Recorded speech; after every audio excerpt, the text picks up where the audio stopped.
In a case in Fort Collins, a young woman was blinded in one eye when a paintball gun was fired directly into a crowd.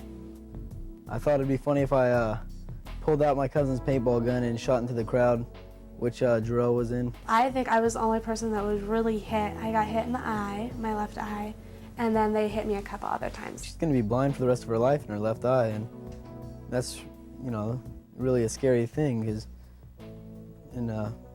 we just decided to do the right thing and turn ourselves in. When it first happened to her, I was angrier than she was because I'm a mom. Moms get angry. I got angry because her grades dropped. I got angry because she almost didn't get to go to France. I got angry at the parents for a while because I thought, you know. One form of mediation, family group conferencing, which includes not only the victim and offender, but also the family and supporters of both, proved highly successful in this case.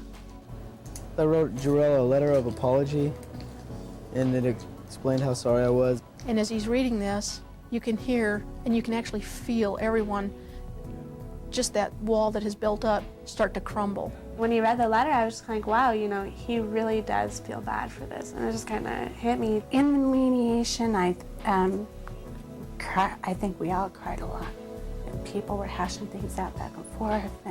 And his parents, you know, and aunts, the uncles that were watching him at the time were saying their feelings, and he was saying his feelings, and, you know, and everybody got to talk. And I think that really, you know, it really helped.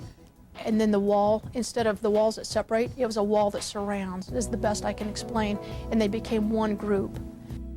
Restorative justice holds the offender accountable, not just for breaking the law, but also for the harm done to the victim and members of the community.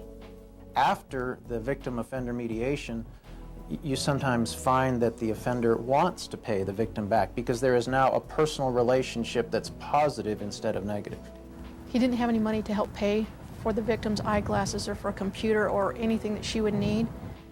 And this woman who had spent hours in the hospital with the victim said, "We have a cabinet shop. I will hire you."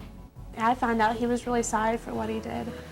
And that was really good for me to know, because I felt like he actually did care that he did it. It wasn't just something like, oh, you know, I hit her and that was the end of it. I felt much better after the mediation process because I had a chance to meet Jarrell and her family and apologize to her in person, face to face, and just was able to explain how sorry I was. At first I was scared going in because I didn't know what to expect, but then coming out of the mediation I just felt great.